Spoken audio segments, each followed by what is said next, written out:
Pemirsa, sampai kita di ujung acara. Sekarang saya mau minta Profesor Mahfud melihat fenomena ini. Terima kasih Bang Karnis, saya akan melihatnya dari hukum tata negara saja. Karena tadi banyak bicara hukum, dan hukum tata negara itu adalah kerangka sebenarnya dari politik. Begini, pertama ingin saya katakan, pelanggaran langsung terhadap Undang-Undang Dasar itu tidak bisa dihukum. Orang yang melanggar Undang-Undang Dasar itu tidak bisa dihukum, penjara maksudnya. Bung Karno dulu membubarkan DPR, tidak dihukum. Gus Dur membubarkan DPR, tidak dihukum. Karena melanggar Undang-Undang Dasar itu memang tidak dihukum. Melanggar Pancasila juga tidak dihukum. Tidak bisa orang, saya tidak bertuhan, tidak bisa dihukum. Nah, yang bisa dihukum itu apa? Yang bisa dihukum adalah kalau Pancasila dan Undang-Undang Dasar sebagai ideologi dan dasar negara, ideologi negara dan Undang-Undang Dasar negara itu sudah diturunkan ke dalam norma.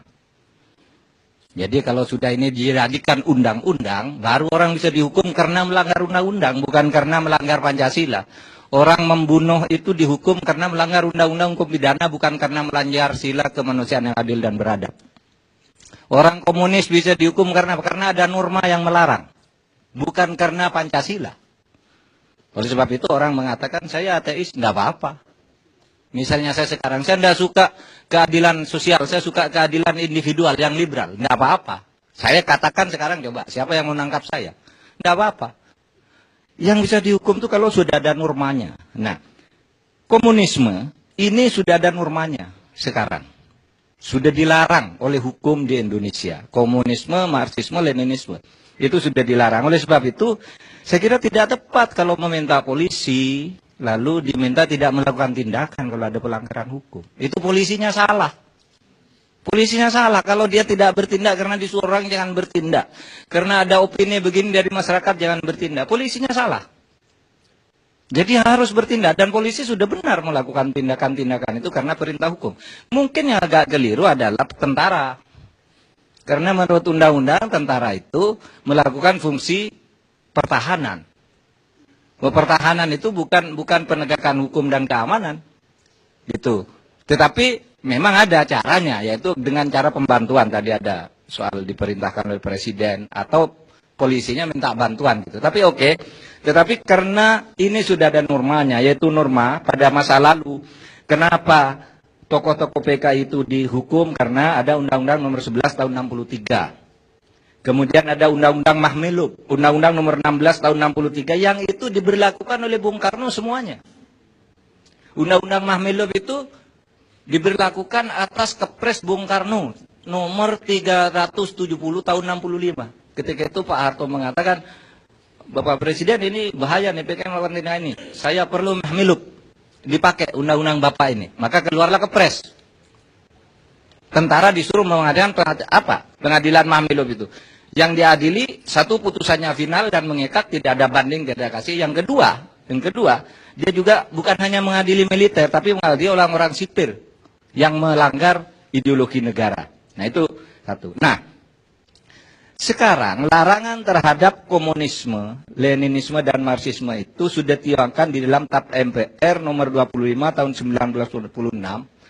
Itu sudah tidak ada ceritanya untuk bisa dicabut, itu tidak bisa dicabut.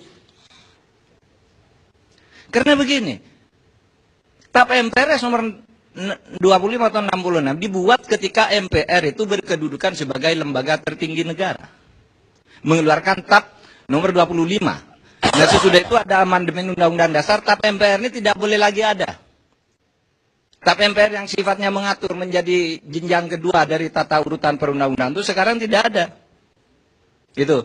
Sehingga terakhir kali dibuat TAP MPR Sapu Jagat namanya. TAP MPR nomor 1 tahun 2003, semua TAP MPR yang sudah ada diberi posisi lagi berdasar tata hukum yang baru.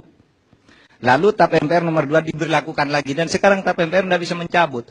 Jadi kalau setiap hari orang mengatakan harus cabut, siapa yang mencabut? Tidak ada. Siapa coba sekarang yang bisa mencabut TAP MPR? Tidak ada. Tidak bisa. Tidak bisa, MK itu undang-undang. Undang-undang. Tidak bisa. Nah, yang bisa mencabut itu siapa? Tidak ada. Gitu. Kecuali undang-undang dasarnya dikembalikan lagi ke yang lama. Nah, kalau itu perdebatannya akan panjang lagi. Kembali ke yang lama itu. Nah, kemudian penyitaan buku, Pak. Penyitaan buku. Dulu waktu saya Ketua Mahkamah Konstitusi pernah membatalkan undang-undang kejaksaan yang memberi izin kejaksaan mengambil buku-buku secara sepihak yang dicurigai bertentangan dengan ideologi. Nah, waktu itu kita putuskan kejaksaan dilarang merampas atau menyita buku-buku barang cetakan apapun bentuknya tanpa izin pengadilan. Artinya apa? Artinya orang yang menyimpan buku, mengedarkan buku itu dipastikan dulu bahwa dia akan diadili, lalu dimasukkan kasusnya, lalu minta izin pengadilan. Sambil perkara berjalan, semua buku ini disita oleh negara. Nah, begitu prosedurnya untuk melindungi kebebasan berpikir, berekspresi dan sebagainya. Karena kadangkala buku-buku yang dan tidak hanya buku komunis kok yang banyak, ya, yang justru yang mengadukan pengajuan terhadap undang-undang kejaksaan pada waktu itu adalah seorang bernama Hebdon atau siapa menulis buku bahwa agama itu semuanya jelek lah, nama agama itu. Lalu disita oleh jaksa, ngajukan ke MK bahwa penyitaan ini melanggar hak asasi. Kita tidak baca bukunya, kita sama sekali tidak setuju pada isi bukunya, tapi tidak setuju pada penyitaannya. Jadi kita katakan harus lewat izin pengadilan. Kalau belum vonis, minta izin ketuanya dulu bahwa barang-barang itu diamankan. Nah, lalu begini, Pak, saya bertanya, apa sih sebenarnya perlunya rekonsiliasi nasional itu? Sebenarnya kita kan sudah rekonsiliasi, sekarang ada apa sih? Tidak ada apa-apa tuh. Itu rakyat sudah cair di bawah, kita tidak lagi mempersoalkan Anda anaknya PKI anu siapa. Sekarang anak-anak turunan PKI sudah boleh bekerja, bersekolah, boleh dapat beasiswa semua. Kenapa menghidup-hidupkan lagi rekonsiliasi? Tidak ada apa-apa menurut saya. Malah menurut saya mengungkit-ungkit itu akan luka. Membuka luka lama. Karena begini, taruhlah disuruh minta maaf. Yang nanti kalau dicari betul, siapa yang harus minta maaf? Jangan-jangan nanti balik yang harus minta maaf PKI, bukan kita. Kalau sudah diteliti sejarahnya. Nah, sekarang ini kan arahnya kalau rekonsiliasi orang pikirannya, meskipun kata Pak Agus Wijoyo tidak. Jadi orang pikirannya negara disuruh minta maaf pada PKI. Gitu. Bukannya PKI yang harus minta maaf. Dan PKI itu siapa kan sudah tidak ada yang harus minta maaf dan tidak ada lagi yang harus dimintai maaf. Sekarang ini semua sudah cair, sudah rukun. Karena kalau begini, minta maaf, saya masih terngiang sahabat saya nih, Pak Luhut Panjaitan, Menko Polhukam ketika tampil sama Pak Agus Wijoyo di TV One ini mengatakan, loh, nggak bisa dong minta maaf. Satu, PKI nggak boleh hidup lagi di Indonesia, itu final kata Pak Luhut. Yang kedua, kita tidak minta maaf karena kalau waktu itu kita tidak membunuh, kita yang dibunuh. Kalau PKI menang pada waktu itu lebih banyak lagi korbannya. Itu kata Pak Luhut, Menko Polhukam. Jadi jangan mimpi minta maaf. Saya setuju aja pada ini, kata Pak Arya Mezat tuh, Menteri Pertahanan. Tapi minta maaf, katanya minta maaf lebaran aja nanti. Gitu salaman. Assalamualaikum warahmatullahi wabarakatuh. Pemirsa, saya setuju dengan Pak Mahfud yang terakhir ini.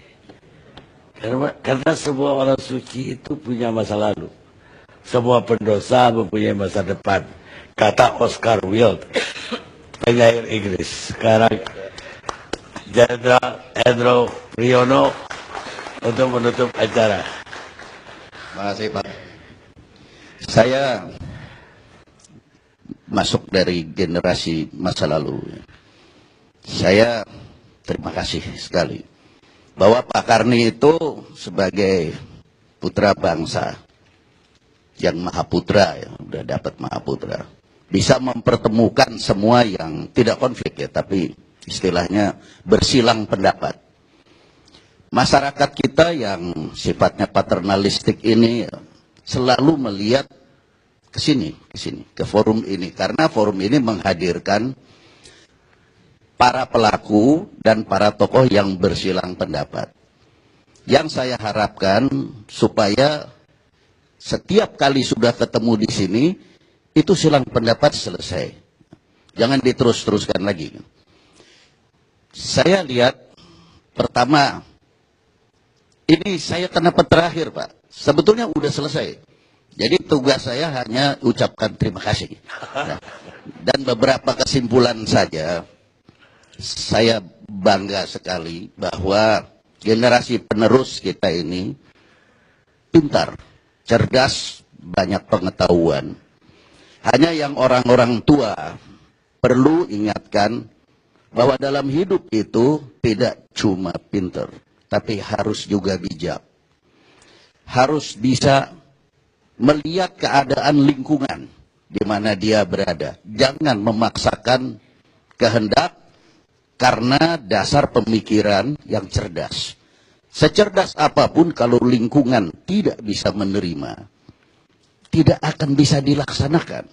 Hal-hal kebijakan yang baik pun kalau pelaksanaannya jelek, tetap jelek. Jadi pada cara, karena itu kan hukum, itu tidak pernah bicara soal tujuan. Walaupun tujuannya baik, kalau caranya jelek, tetap jelek, salah. Itulah sebetulnya yang perlu dipahami. Saya tertarik pada adik saya ini, Pak Mahfud, MD, sudah malang melintang di kepemimpinan nasional, jadi elit politik, pakar hukum tata negara lagi. Ya, karena saya sudah di luar ring, tidak lagi di ring tinju, saya harapkan ini karena masih jauh lebih muda, masih bisa naik ke ring. Ya, untuk menyelesaikan masih masalah tata negara kita. Kalau kita melihat lingkungan yang berubah terus, yang sifatnya strategis ini, maka amandemen terhadap Undang-Undang Dasar 45 kita ini masih akan terus berlangsung sesuai dengan keadaan dan situasinya. Coba tolong dipikirkan, Pak Mahfud dan saudara-saudara dan anak-anakku sekalian. Kalau amandemen ini pada suatu waktu mengingkari filsafat hidup bangsa kita Pancasila, siapa yang berwenang untuk melakukan uji material terhadapnya? Review terhadap Undang-Undang Dasar yang di amandemen ini ke Pancasila, kepada dasar filsafat bangsa kita. Itu yang satu, Pak. Kalau undang-undang bisa diuji materinya terhadap Undang-Undang Dasar. Sekarang Undang-Undang Dasar yang akan terus di amandemen, ini bagaimana menguji material terhadap Pancasila? Siapa yang harus bertugas? Generasi saya dan kawan-kawan yang seumur yang udah di atas 70 semua ini. Nggak kepikir itu. Seperti juga tidak terpikirnya senior kita waktu membuat Undang-Undang Dasar 45. Pasal 33, bumi, air, dan kekayaan yang terdapat di dalamnya, dan seterusnya kuasa. Udara tidak disebut. Padahal geostasioner kita di atas ini sudah penuh bangkai satelit orang lain. Ini juga banyak memang yang harus dilanjutkan. Jadi jangan yang dilanjutkan itu pertengkaran saja, ketidaksependapatan saja. Tapi yang sudah baik, tambahkan. Cari mana-mana yang dulu belum terpikir, pikirkan sekarang. Saya juga rasanya perlu mengingatkan bahwa apa yang Presiden gariskan dalam masalah rekonsiliasi ini, bahwa selesaikan dengan cara Indonesia. Zaman saya Kasdi tadi bilang secara kultur kita. Kalau rekonsiliasi tidak kultural, yang nggak akan diterima oleh kita. Masyarakat kita ini merdeka karena bertempur, karena berjuang. Yang hukum dulu cuma membunuh atau dibunuh. Itu hukum perang. Tidak ada hukum bisa diterapkan di situ. Jadi kalau di masa perang, di masa yang tidak normal, tidak stabil, disebutlah realitas tidak normal, hukum kehilangan daya rekat. Yang ada hanya itu. Hukum dibunuh atau membunuh. Karena itu persoalan itu sudah selesai. Yaitu waktu kita merebut kemerdekaan kita. Nggak seperti orang-orang tetangga kita yang sekarang di depan kita jauh. Kan dikasih. Kalau kita kan mati-matian. Dan hampir semua juga punya saham di sini. Sudahlah, jangan diterus-teruskan. Cara yang orang-orang luar itu mengajarkan pada kita. Apa yang disebut melanggar HAM adalah pemerintah terhadap rakyat. Adalah penguasa terhadap yang dikuasai. Kalau ini terus kita pegang, nggak ada selesainya. Saya setuju ini. Kalau tadi saya simak, akhirnya Komnas HAM itu coba tolong pelajari yang baik. Saya juga bangga ya, hebat. Bisa bicara seperti itu, pandai. Generasi penerus lebih pandai daripada kita yang diganti. Tapi frame of mind dari Barat, itu seringkali kita itu kelebihan melihatnya. Seolah-olah orang-orang itu yang dulu menjajah kita lebih pintar dari kita. Memang betul dulu. Tapi sekarang tidak. Saya malang melintang di intelijen, bekerja sama dengan intelijen dari negara-negara adidaya. Ketika kita menghadapi musuh bersama, Al-Qaeda. Ternyata kepintaran dan kecanggihan mereka itu, kesimpulan saya, hanya di film. Tidak betul. Banyak yang tidak bisa diterapkan. Saya kembali lagi pada saudara, karena sekarang sedang jadi penjuru kan, Imbat Komnas HAM. Salah satu saja yang menggelitik adalah surat yang dikirim ke saya oleh satu negara besar adidaya. Yang intelijennya dulu banyak belajar dari kita dan daftar waktu mau bikin sekolah intelijen di Batam. Mau sekolah dari kita. Karena mereka dibom nggak bisa ngusut siapa yang ngebom, kalau kita kan ketahuan terus. Orang ini bilang bahwa saya melanggar HAM. Saya bilang melanggar HAM yang mana? Nanti saya jawab. Tahun 98 Anda terlibat Santa Cruz. Dari mana itu? Dia download Google. Berarti dia download juga belum bisa. Karena tahun 98 itu saya menteri. Masa saya terlibat Santa Cruz, itu kerjaan kapten. Ya, itu di sana. Di paling tinggi Pangdam. Ini orang yang punya pikiran begini ini pintar atau tidak? Masa kita mesti ngikutin yang kayak begini? Jadi cara berpikir dia tentang rekonsiliasi dan beda sama cara berpikir. Dan saya terus terang, kalau kalian percaya, saya wariskan ke kalian bahwa kita lebih pintar, kita lebih ngerti tentang diri kita sendiri daripada mereka. Jangan mereka ngajar. Gitu. Banyak nggak tahunya, banyak tidak tahunya tentang kita ini. Jadi kita jangan seneng dikipas-kipas sehingga kita ini menjadi terus-menerus berpikiran subjektif. Tidak pada sasarannya, tidak objektif. Nah, waktu objektif dan subjektif, objektif itu kasarnya ya pada sasarannya. Kalau yang disebut teror itu sasarannya adalah orang yang tidak bersalah. Maka kalau ada korban orang tidak bersalah, itu namanya teror. Tidak peduli subjeknya siapa, nggak peduli siapa pelakunya, nggak peduli. Pokoknya kalau anak saya mati, anak saya masih kecil, nggak ngerti apa-apa, teroris yang membunuh. Itu kan definisi kita. Kalau mereka kan tidak, bukan itu definisinya. Saya nggak usah sampaikan lah, nanti makin memecah belah pikiran lagi. Tapi sebetulnya apa yang kita sekarang alami, seperti Pak Mahfudz bilang, mengangkat barang sebetulnya tidak ada. Rekonsiliasi itu sudah selesai. Tidak ada yang kehilangan hak politik, tidak ada yang apa disuruh ganti kerugian. Kalau ganti kerugian itu jangan terpengaruh oleh bagaimana caranya orang yang negaranya kecil tidak mau untuk menyantuni bangsanya yang diasporanya luas seluruh dunia. Disusunlah konsep untuk minta maaf. Sehingga orang-orang ramai-ramai minta maaf atas kejadian Perang Dunia Kedua.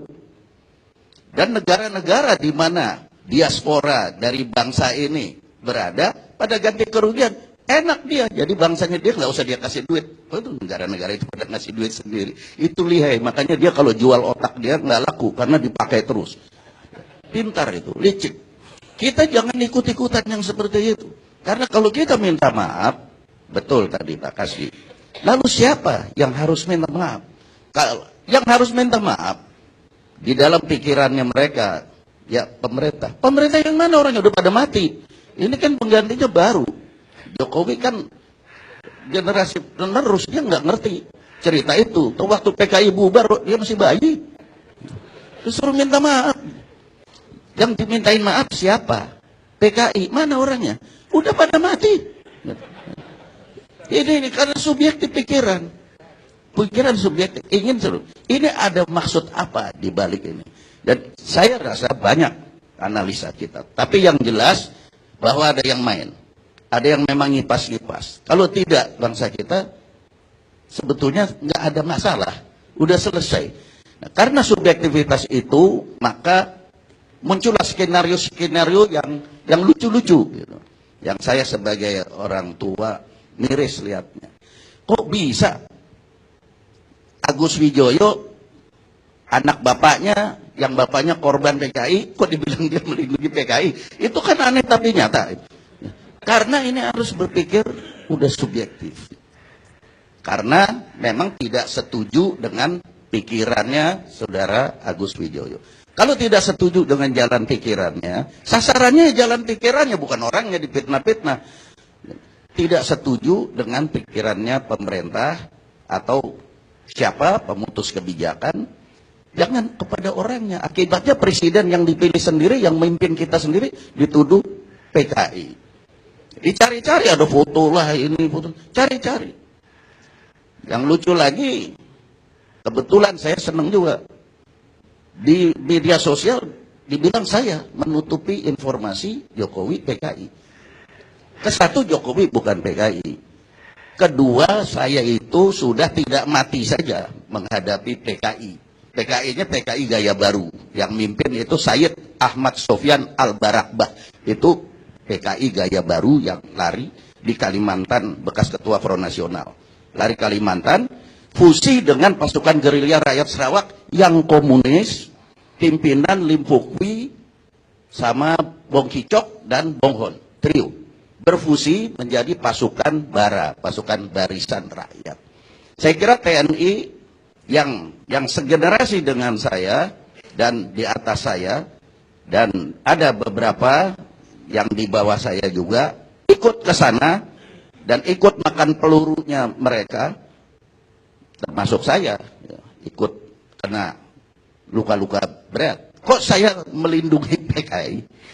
Inilah skenario yang menggulir menjadi fitnah. Dan ini yang berbahaya. Berbahaya sekali. Karena itu orang-orang yang cerdas. Tadi saya salut ya, Al-Arab bicara pandai. Saya tadi di WC saya bilang, saya bangga sama kamu. Ya, tolong ini tularkan, berpikir yang cerdas, yang tajam, supaya analisa kau tajam. Analisa tajam kalau faktanya tajam. Kalau fakta tidak ada, bagaimana analisa bisa tajam ya? Nah, sekarang fakta. Pak Karni bilang, Bang Hendro harus datang karena ini masalah serius. Saya bilang, kenapa? Ini masalah PKI yang hingar-bingar. Sebetulnya saya sudah nggak mau lagi Pak Karni diundang. Sudah banyak orang yang generasi muda lebih pandai dari saya dan lebih tahu. Tapi karena namanya Bung Karni, itu sama dengan Bung Karno ya, yang selalu menyelesaikan masalah. Karena kalau habis ada ini, ya jadi semua orang nonton nih. Sebentar lagi teman saya pada telepon tuh, kakek-kakek semua tapi ya, pada telepon, pada dapat pencerahan. Dan saya terima kasih udah mau bicara Marsudi ini sebetulnya sudah selesai.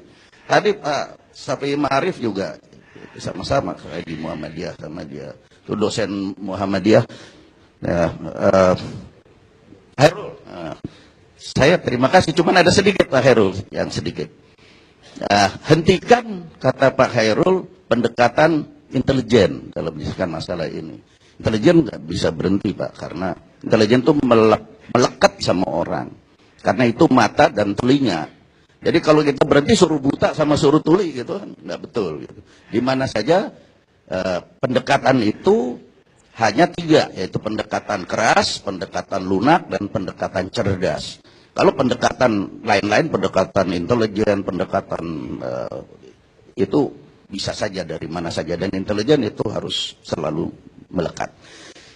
Dari forum ini saya senang karena saya lihat yang namanya Letnan Jenderal Agus Wijoyo udah tua juga, ini udah betul purnawirawan. Ini anak pinter. Ya, karena itu jadi gubernur Lemhanas. Kalau enggak cuma jadi aja taman kanak-kanak. Nanti ada guru taman kanak-kanak protes lagi. Bukan artinya untuk level seperti dia, anak pintar. Nah, saya lihat ujung satunya dari wilayah saya lihat, mudah-mudahan sih saya nggak keliru. Kiflan Zen. Ini saya kenal betul, ini anak pemberani. Ini tentara betulan. Jadi gerakan dia itu yang penting sasaran. Masa bodoh jalannya bagaimana? Ini dia adalah pendekar di tataran praktek, di tataran operasional. Ini pendekar di tataran ini intelektual. Tolong saling bertemulah, jangan bersilang pendapat. Dan di sini dipertemukan oleh Pak Karni Ilyas. Karena rakyat kita ini melihat ke sini. Kalau ini nggak selesai, bandul, bandulnya kencang. Dan itu tabrak-tabrakan, fitnah memfitnah terus akhirnya. Jadi nggak keruan. Jadi saya ingin sekali, kalau ngomong sejarah, ngomonglah sama Pak Anhar Gonggong. Nangonlah sama Mendirdin Kasdi. Ini guru-guru sejarah. Yang sejarah itu adalah suatu fakta yang ditulis oleh orang yang menang. History is written by the winner. Yang kalah boro-boro nulis sejarah, hidup aja udah syukur. Jadi memang yang seperti itu jangan dibicarakan lagi sejarah di sini. Tanya sama guru besar sejarah. Tanya. Mereka lebih tahu tentang sejarah. Dan jangan dibicarakan. Kalau dibicarakan, saya bilang itu. Yang nulis siapa dulu sejarah ini? Ya. Karena itu nggak usah bicara. Kalau kita memang mau rekonsiliasi, forget. Lupakan sudah. Masa lalu, saudara-saudara, keadaan sekarang adalah akibat keadaan masa lalu.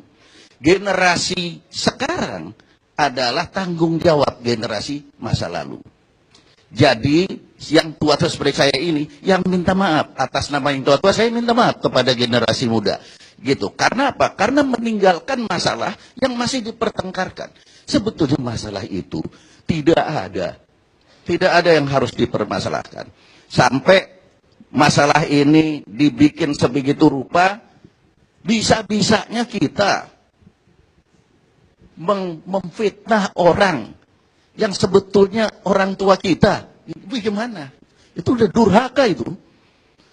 Saya bersaksi karena saya seorang muslim besar sama-sama di Muhammadiyah. Yang namanya Jokowi itu adalah seorang muslim yang saleh. Waktu bulan puasa, Mahfud, tolong disaksikan ini. Dia selalu imam. Kita ingat imam. Sambil kita lihat, dia hafal nggak ayat? Ternyata luar biasa. Jangan kita bicara terus karena fitnah ini menggelinding terus, makin besar fitnah, makin besar bohong, makin besar orang jadi percaya. Dan ini hingar-bingar. Akhirnya apa yang tadi Ibu Rahma prihatinkan soal kesenjangan, itu nggak kunjung terasa sih. Bagaimana sekarang? Namanya presiden itu kan memikirkan kita semua. Mikirkan bagaimana bisa membangun suatu ketahanan fiskal, Pak. Di tengah kita nggak punya duit sekarang ini. Cuma 2, itu kan pelajaran. Mau utang lagi atau mau tax amnesty. Bukannya mau jahat, bukannya mau membiarkan orang. Itu salah satu contoh ya, banyak lagi sebetulnya. Tapi karena kita fitnah, dia juga pusing. Agus juga pusing. Bagaimana mau ini maksud saya mau rekonsiliasi, saya itu mau maksudnya baik. Saya ngerti, makanya waktu disebut tadi sama Salim Said, sebut nama itu, saya sebut Sarjono Kartosuwiryo, itu hari-hari ke rumah saya. Dia sekarang ngomong, yang dia ngomongin bukan soal DI, ideologi DI, bukan. Yang dia ngomongin proyek apa Pak nih, saya mau kerjain. Dan ini Sarjono biar dia juga nonton juga. Dia nggak dapat proyek sampai sekarang, Pak. Itu dong tolong, gitu, yang ditolong. Jangan salaman maaf-maafnya ada gunanya, Pak.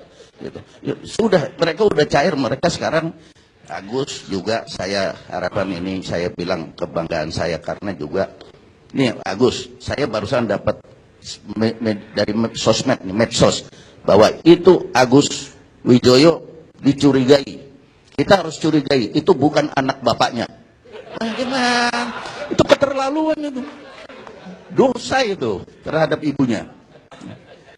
Ini mukanya aja Prastoyo persis gitu. Saya kenal persis. Gaya-gaya bicara persis. Bibirnya kan begini.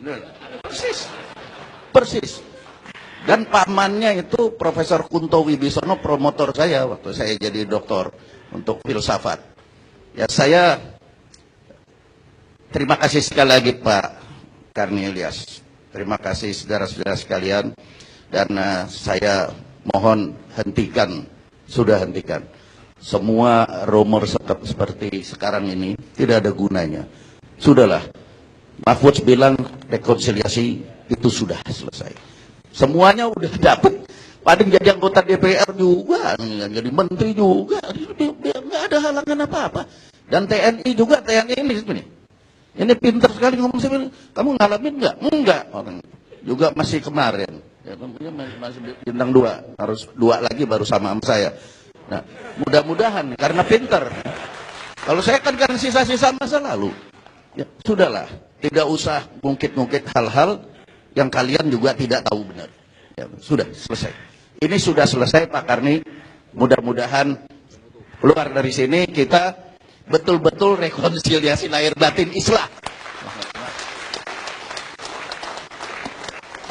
Pemirsa, benar. Mudah-mudahan diskusi soal PKI ini juga yang terakhir di ALC. Artinya rekonsiliasi itu sudah tercapai. Betul ya Pak Hendro bilang, saya khawatir bahwa jangan-jangan yang berdebat takut sama ajaran komunis atau yang menyokong sama-sama tidak mengerti ajaran komunis tersebut.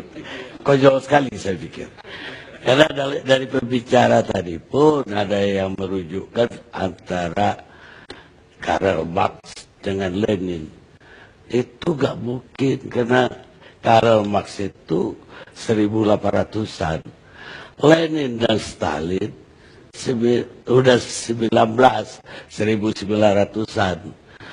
Bahkan Karl Marx salah satu karangannya yang terkenal yang menganggap agama juga sebagai opium. Tapi sebenarnya bukan itu maksudnya. Tapi orang memakai agama itu seperti opium.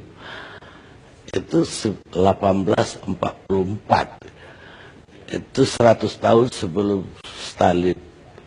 Jadi nggak ada hubungan. Takutnya masyarakatnya lebih nggak tahu lagi. Tiba-tiba ada yang anti PKI, ada yang pro PKI, sama-sama tidak paham apa itu PKI. Apalagi udah generasi sekarang, seperti Pak Hendro bilang, ini sisa-sisa Laskar Panjang aja yang tahu. Pemirsa, yang paling gampang untuk tahu apakah orang itu pro komunis atau anti komunis, ada petunjuk sederhana. Kalau dia baca buku komunis, maka dia pahamnya komunis.